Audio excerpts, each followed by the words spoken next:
എന്താ മേഡം, എന്താ പ്രശ്നം? ഡീറ്റെയിൽ ആയിട്ട് പറയാം. ആദ്യം കേറ്, വേഗം കേറ് രാജു.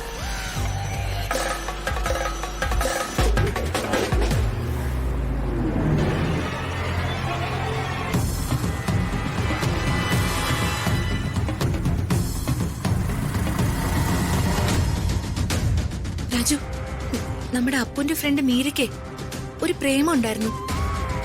അവന്റെ പേര് മിഥുൻ. ഈ മിഥുൻ മീരയ്ക്ക് കുറച്ച് ഗോൾഡ് ഗിഫ്റ്റ് കൊടുത്തു. അതും ഇട്ടുകൊണ്ട് മീര പുറത്തു പോയ സമയത്ത് കൂടെ ഒരു കൂട്ടായിട്ട് അപ്പു ഉണ്ടായിരുന്നു. ആരോ കുറെ പേര് ചേർന്ന് മീര തട്ടിക്കൊണ്ടുപോയി. കൂടെ ഉണ്ടായിരുന്ന അപ്പുനെ അവര് കൊണ്ടുപോയി. എന്താ മേഡം പറയുന്ന? മേഡം, എനിക്ക് വ്യക്തമായിട്ട് മനസ്സിലാവുന്നില്ല. മീരയ്ക്ക് അവളുടെ ലവറ് കുറച്ച് സ്വർണ്ണാഭരണങ്ങൾ ഗിഫ്റ്റ് ആയിട്ട് കൊടുത്തു. അതിട്ടോണ്ട് അവള് ഹോസ്റ്റലിന് പുറത്തു പോയ സമയത്ത് നമ്മുടെ അപ്പൂനെയും കൂട്ടി അപ്പൂനെയും മീര ഒരുമിച്ച് ആരോ തട്ടിക്കൊണ്ടുപോയി. തട്ടിക്കൊണ്ടുപോയെന്നോ? അതിന് അപ്പൂനെ തട്ടിക്കൊണ്ടു പോകുന്ന എന്തിനാ? ഒന്നും മനസ്സിലാവുന്നില്ല രാജു എനിക്ക്. ഇനി പോലീസ് എങ്ങാനും? അല്ല, ഗുണ്ടകളാണെന്ന് അപ്പു പറഞ്ഞ്. അവരെവിടെയാണെന്നാ പറഞ്ഞേ? രാജു, മലയങ്കിഴിനടുത്തുള്ള ഒരു ഗോഡൌൺ ആണെന്നാ പറഞ്ഞ്. മേഡം, സ്പീഡിൽ ഓടിക്കുക, നമുക്ക് പോവാം.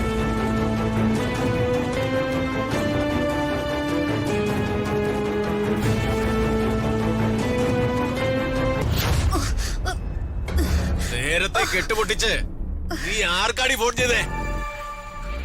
ആരെങ്കിലും നിന്നെ തിരക്കി വന്നാ? അപ്പു, രാജുവേട്ടാ, ദാ.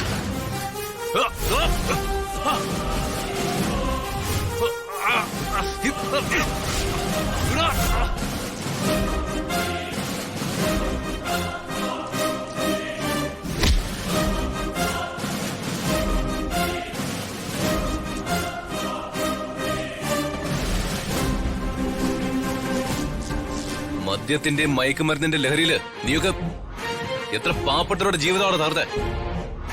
ഇനി അത് നടക്കില്ല. ഇന്നത്തോടെ അതൊക്കെ അവസാനിച്ചിരിക്കുന്നു. ഇപ്പൊ മനസ്സിലായോടോ നിനക്കൊക്കെ? ഇവരെ കൊണ്ടുപോകാൻ വന്നതാണെങ്കിൽ ഞങ്ങൾ കൊണ്ടുപോകുന്നു. ഇനി നീയൊക്കെ ചെയ്യില്ല, പുറലോകം കാണില്ല. പാപ്പു, പോ രാജു. വാ.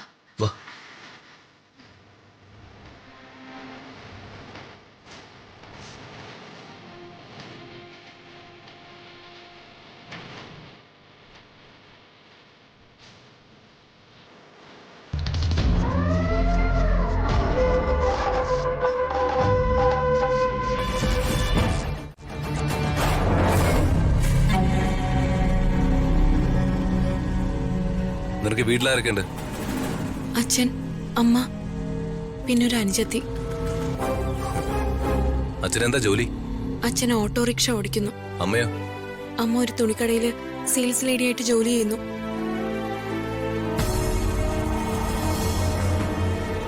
അച്ഛനും അമ്മയും കൂടി കഷ്ടപ്പെട്ട് ജോലി ചെയ്ത് തന്നെ ഹോസ്റ്റലിൽ നിർത്തി പഠിപ്പിക്കുന്നു. താന്തേ ഇവനെ പോലുള്ളമാരുടെ കൂടെ സിനിമാ തിയേറ്ററിലും ഐസ്ക്രീം പാർലറിലും ഒക്കെ കറങ്ങി നടക്കുന്നു. എങ്ങനെയെങ്കിലും കഷ്ടപ്പെട്ട് പഠിച്ച് ഒരു ജോലി നേടി പാരന്റ്സിനെ ഹെൽപ്പ് ചെയ്യേണ്ടതിന് പകരം ഇവന്റെയൊക്കെ ഒരു പ്രേമം മുട്ടേന്ന് വിരിഞ്ഞില്ല, അതിനുമ്പ് തുടങ്ങി പ്രേമം, ഗിഫ്റ്റ് കൊടുക്കലും. പിന്നെ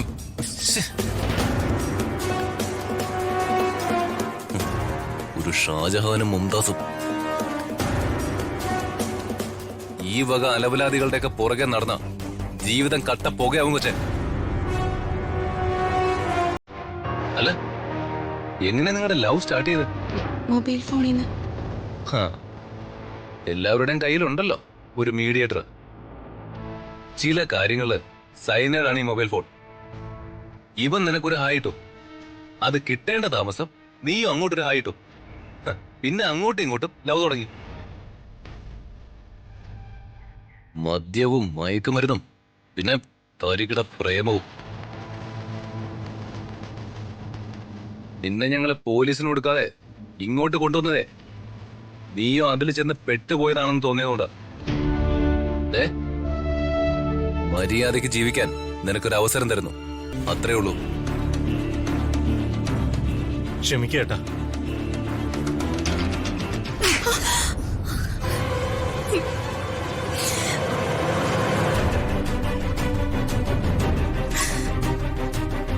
ഇവനെ പോലെയുള്ള തല്ലിപ്പൊളികളെ പ്രേമിക്കരുതെന്ന് നിന്നോട് ഞാൻ പലവട്ടം പറഞ്ഞിട്ടുള്ളേ ലേഡി. നിന്റെ ഫ്രണ്ട് ആയതിന്റെ പേരില് ഞാനും അവന്റെ ട്രാപ്പിൽ പെട്ടില്ലേ?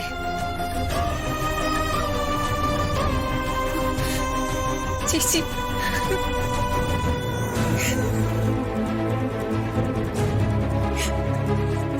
വിഷമിക്കാതെ അപ്പു. ഫ്രണ്ട്സിനെയൊക്കെ തിരഞ്ഞെടുക്കുമ്പോ അവരെങ്ങനെയുള്ളവരാണെന്ന് കൂടി പരിശോധിച്ചാൽ കൊള്ളാം. അപ്പോ ഇനി മേലെ ശ്രദ്ധിക്കണം. പിന്നെ കുട്ടി, ഞാൻ വഴക്ക് പറഞ്ഞതില് ഒന്നും തോന്നണ്ട. ഇവനെ പോലത്തെ യൂസ്ലെസ്സുകളൊക്കെ ഗിഫ്റ്റ് ആയിട്ട് ഗോൾഡ് തരുമ്പോ ഒന്നും ആലോചിക്കണം.